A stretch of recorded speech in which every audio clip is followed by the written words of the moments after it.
En ces jours-là, parut un édit de l'empereur Auguste ordonnant de recenser toute la terre. Ce premier recensement eut lieu lorsque Quirinius était gouverneur de Syrie. Et tous allaient se faire recenser, chacun dans sa ville d'origine. Joseph, lui aussi, monta de Galilée depuis la ville de Nazareth vers la Judée jusqu'à la ville de David appelée Bethléem. Il était en effet de la maison et de la lignée de David. Il venait se faire recenser avec Marie, qui lui avait été accordée en mariage et qui était enceinte. Or, pendant qu'ils étaient là, le temps où elle devait enfanter fut accompli. Et elle mit au monde son fils premier-né. Elle l'emmaillota et le coucha dans une mangeoire, car il n'y avait pas de place pour eux dans la salle commune. Dans la même région, il y avait des bergers qui vivaient dehors et passaient la nuit dans les champs pour garder leurs troupeaux. L'ange du Seigneur se présenta devant eux, et la gloire du Seigneur les enveloppa de sa lumière. Ils furent saisis d'une grande crainte. Alors l'ange leur dit: ne craignez pas, car voici que je vous annonce une bonne nouvelle, qui sera une grande joie pour tout le peuple. Aujourd'hui, dans la ville de David, vous est né un sauveur, qui est le Christ, le Seigneur. Et voici le signe qui vous est donné. Vous trouverez un nouveau-né emmailloté et couché dans une mangeoire. Et soudain, il y eut avec l'ange une troupe céleste innombrable qui louait Dieu en disant: gloire à Dieu au plus haut des cieux et paix sur la terre aux hommes qu'il aime.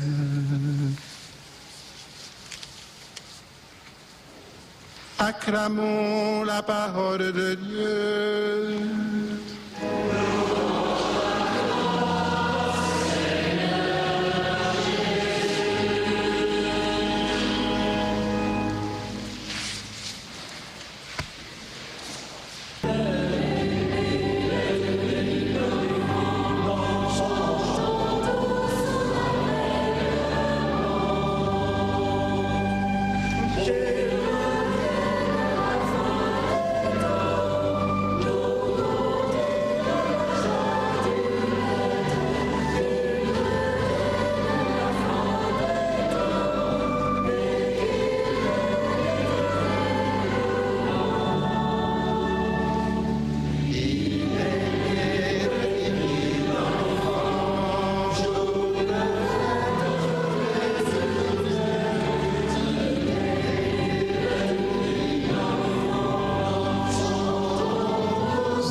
peux vous asseoir.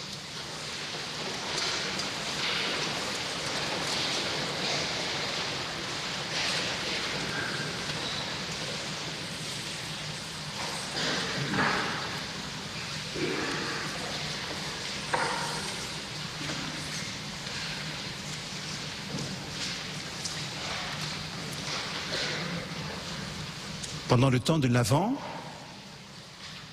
plusieurs semaines, c'est le livre de la parole de Dieu qui se trouvait posé sur la paille dans la mangeoire, l'évangéliaire.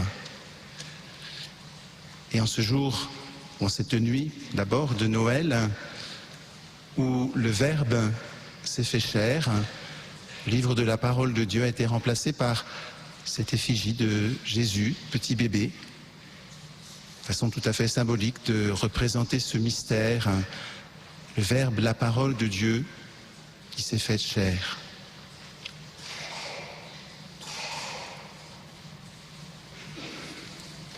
Cousins et cousines à la mode de Judée, ils arrivent de partout pour se faire recenser selon ce que l'occupant romain avait décrété. C'est fou le monde qu'il y avait en ce temps-là, dans ce trou perdu de Bethléem, un nom de village qui signifie en hébreu la maison du pain. Joseph arrive lui aussi au pays de ses ancêtres pour se faire recenser avec Marie, son épouse, qui était enceinte. Malheureusement, la salle d'hôtes, la grande salle, était pleine à craquer, au point qu'il n'y avait plus de place pour eux dans la salle commune, et qu'il fallut, en catastrophe, leur procurer une installation de fortune dans l'arrière-salle, là où se trouvait aussi la mangeoire et les animaux. D'autant plus que la jeune femme était près d'accoucher. Étrangement, ce mot « grande salle » n'est utilisé que 2 fois par l'évangéliste Saint Luc. Et la seconde fois, c'est tout à l'autre bout de l'évangile, quand Jésus dit à Pierre et à Jean d'aller préparer la Pâque. Voici que viendra à votre rencontre un homme portant une cruche d'eau, suivez-le. Il vous montrera à l'étage une grande salle garnie de coussins. C'est là que vous ferez les préparatifs. Lui qui était né pauvre parmi les pauvres, dans une mangeoire de la maison du pain, voilà qu'à la veille de sa mort, dans cette grande salle où ses disciples avaient fait les préparatifs, il se livre à ses amis dans le pain rompu et partagé, dans un ultime geste qui anticipait l'offrande de sa vie sur la croix.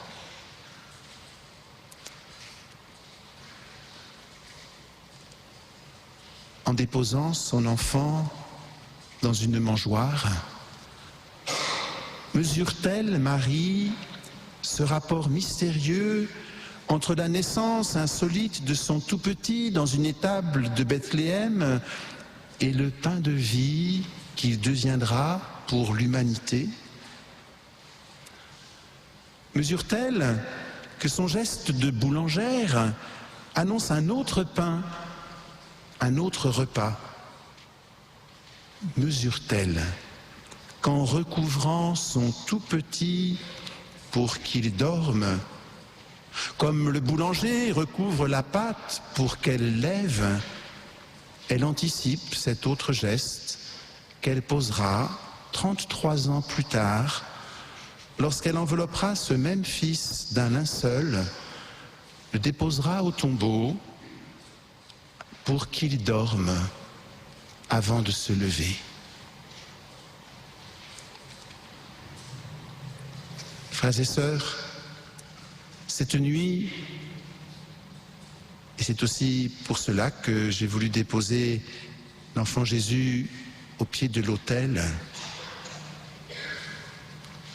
Pour cette nuit, le repas pascal, la dernière scène, se célèbre à l'autel. Après avoir été célébré à l'étable.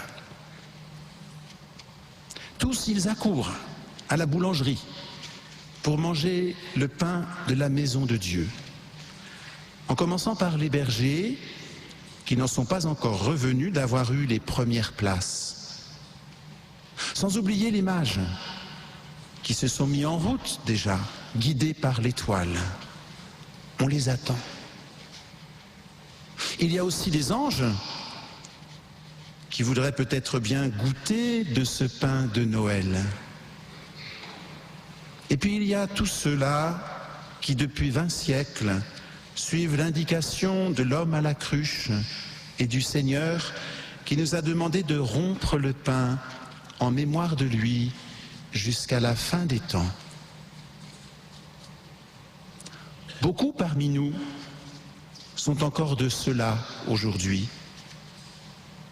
D'autres sont peut-être entrés ici ce soir pour voir, en curieux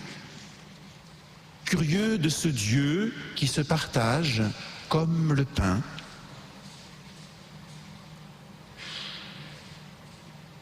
Frères et sœurs bien-aimés, je vous souhaite à tous la joie de découvrir, peut-être de redécouvrir en cette fête de la Nativité la beauté simple et inouïe à la fois du signe de l'Eucharistie qui nous rassemble. À chaque fois, Dieu se donne, comme à l'étable de la maison du pain, comme dans la grande salle de la dernière scène, comme à l'heure de la croix où l'amour est livré. Dans notre monde, dans notre pays, qui a tant de faim à combler, tant de blessures à guérir, tant de morts à ressusciter, soyons les témoins joyeux et courageux du Dieu d'amour. Amen.